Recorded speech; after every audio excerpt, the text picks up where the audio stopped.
Бекқал Әбіш. Тұңғиық. Түн ортасы. Палата жым-жырт. Күнімен бірі қыңсылап, бірі ыңырсып, жарақатын ауырсынатындар енді бірсыпыра тыншып, ұйқыға кеткен. Көзі бақшай бояу жатқан Ағайша ғана. Ағайшаның ауруханада жатқанына бүгін 2-7 күн.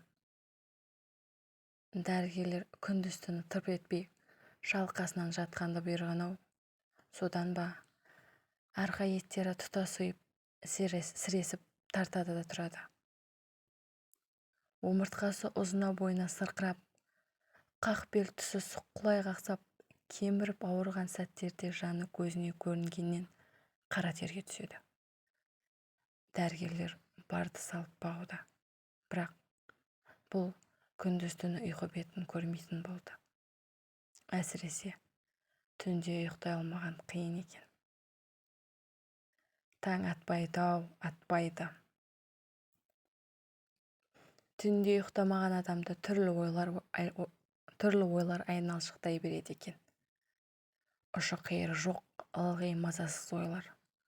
Ойпырмай, осыдан 15 күн бұрын ғана өмірім қандай еді. Ойын күлкіден, қызықтан өзгені білмей тайраңдап жүрген жоқ бедім. Сол күндерде әлденелерге ренжіп, жылап жүргенімдай. Таң әлі ұзақ. Бұның тамағы қурап, шөліркеп жатқаны қашан. Кереуетінің бас жағындағы үстел үстінде су тұр, алып сімірсе. Бірақ қайдам. Жаңа кешке еден жуған әйел жамбастағы сөрені жоғарылау итеріп кетіпті. Қайта орнына қой деуге бұл онысын байқамай қалған екен. Шалқасынан жатқан күйе қолын суға ербеңдетіп көріп еді, жетпеді. Сосын бойында созыңқырай берген сол бел омыртқасы шым етіп қалып, зар қақсата жөнелді. Енді қойса қанекей, екі көзін тарс жұмып, тістеніп, демін ішіне тартты да қалды. Осылай тырп етпей қалса, әлгі қақсаған біраз саябырситындай. Қысқан шөлден қайта-қайта жұтынып еді, сілекейсіз тамағы қышымшып кетіп, жөтел қысып, жөтелген сайын омыртқасы сырқырай қақсап, онан сайын әуресін шығарды. Амалы құрып біраз жатты. Ойпырмай, дүниеде қатты шөлдегеннен жаман жоқ екен ғой.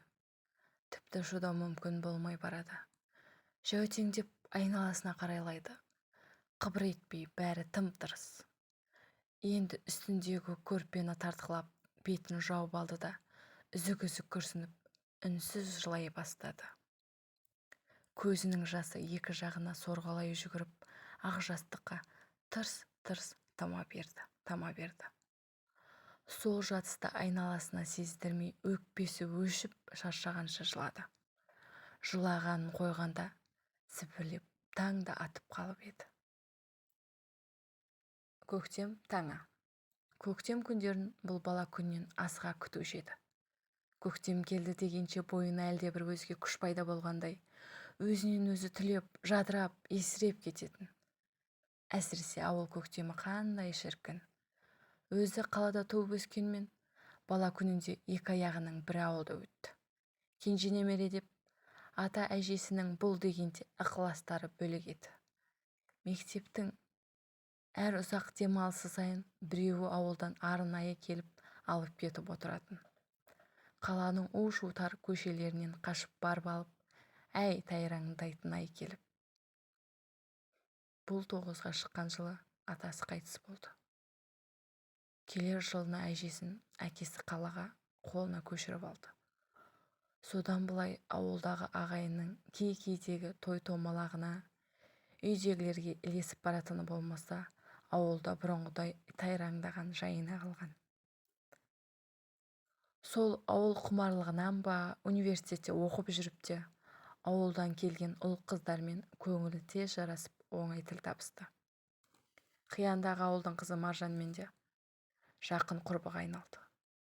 Екеуі де биыл соңғы курста. Өткен сенбіде әкесінен қайта-қайта сұранып жүріп, Маржанның ауылына бірге еріп қыдырып баруын өтінді. Ауылға барған соң Ағайша масайрап, желігіп, еліріп алды. Дала көктеміне құмарын баса алмай бір ары, бір бері шапқылап өле жаздады кәдімгі. Сол желіккен көңілмен есіктің алдындағы алаңқайда қазықта байлаулы тұрған атқа мінгісі келді. Баяғыда атасы атқа талай отырғызып жетектеген, соны аңсады ма? Маржанның қойына қарамай алдымен ақырға шығып, одан аттың үстіне жайдақ міне берген сол бағанадан мұп-момақан тұрған жуасат бірден осқырып жіберіп тоңқып берсін. Бұл жан-дәрменде жалынын ұстап үлгермей қалып, үстінен ұшып кетті. Құйрығымен жерге сылқ ете қалды. Бел омыртқасы көзінен отын шығарып кіртет, жанын көзіне көрсетіп ала жөнелді. Шалқалағай сұлаған Ағайша құр шыңғырғаннан басқа амал таппай қалды. Ойнақтап жүріп от басты деген сол. Ендігі жатысы мынау. Бел омыртқасының ең соңғы буыны шорт-сынған.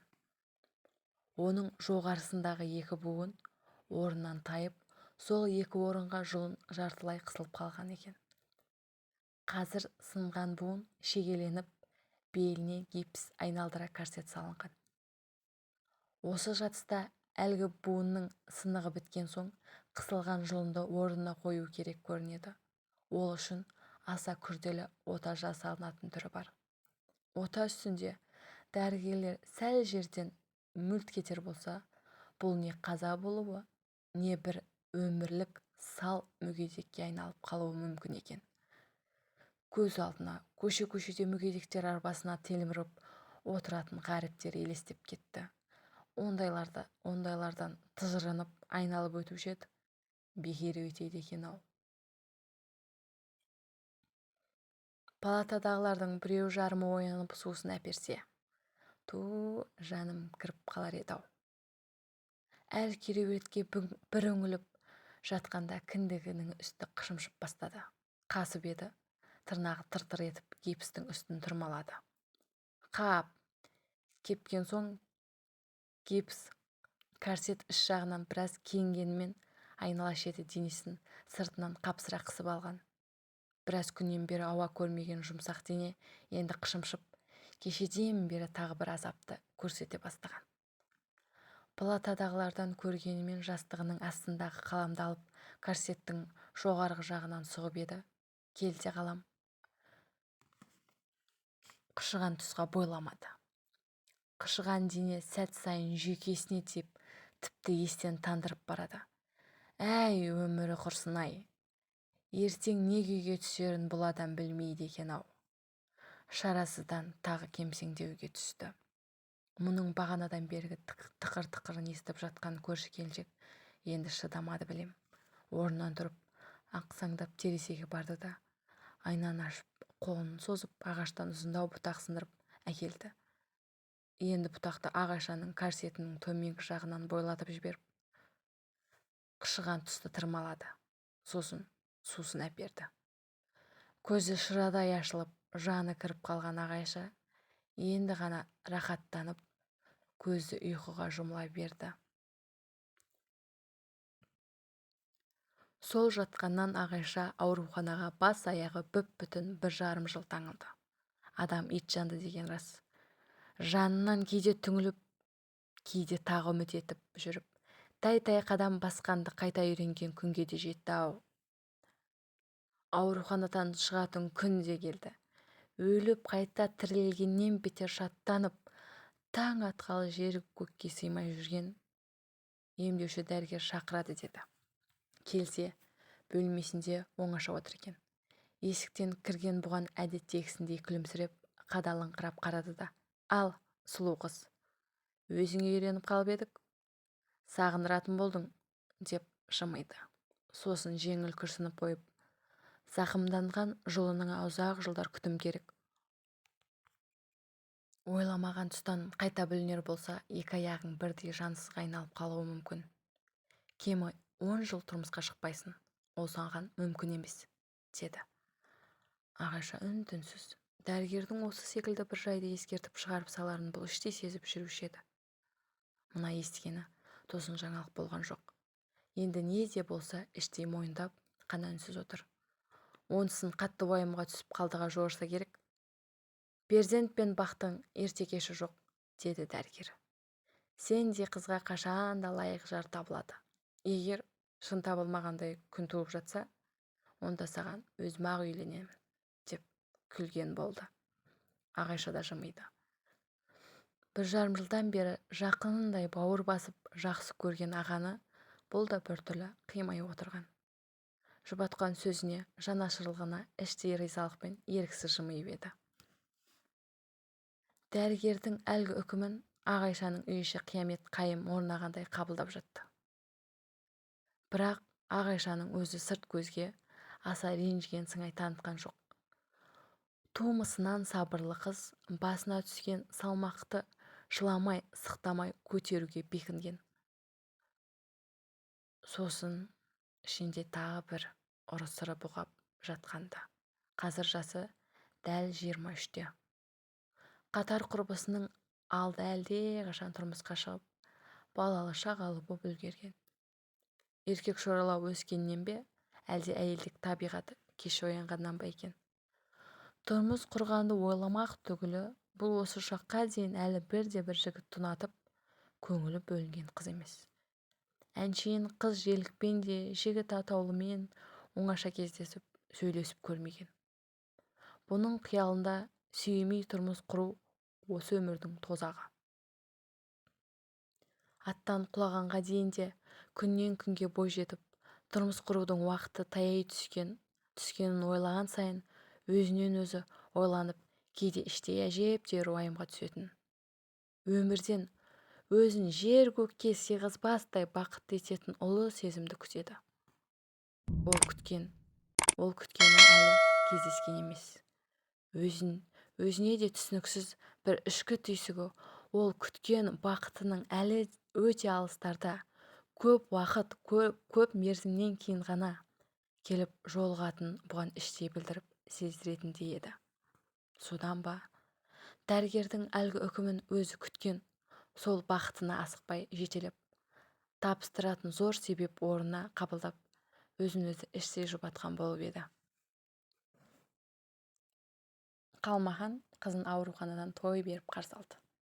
Денсаулығына орай енді былай қоғамды көліктерде жүрмесін деп, әрі алданып ермек етіп жүрсін деді ме, қызына жеңіл автокөлік алып қойған екен.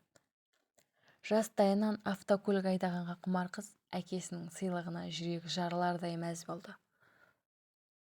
Ауруханадан шыққан соң келер жылына университетті тәмамдады. Сол жылы әкесі қаладағы ірі мекеменің бір бөліміне қатардағы есепшілікке жайғастырған.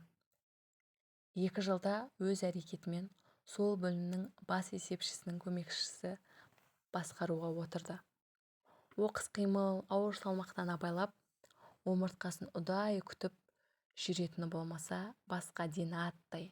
Сүйікті қызмет, қатар құрбы, оң жақтағы ерке, пәк, уайымсыз өмір. Өміріне тіпті де реніш жоқ күндері өтіп жатты.